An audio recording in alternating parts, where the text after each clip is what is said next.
teléfono paralelo. Cuando crea que su hijo está listo, llame. Veré que lo entrenen en forma. Grazie. Él siempre habla de ti. Dice que eres el mejor piloto de la historia. Mejor incluso que Senna. Es un piloto de carreras de corazón. Grazie, Freddy. Grazie. Grazie.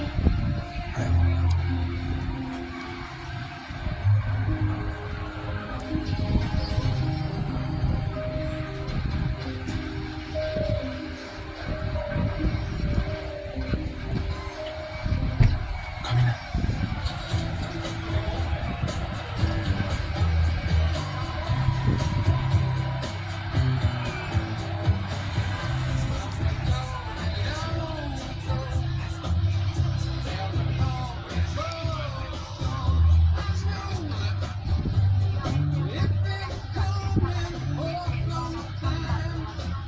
Dice que aunque con los extraterrestres no pertenece a descubrir América, aún así es el valor de cruzar en una carabela un mar gigantesco.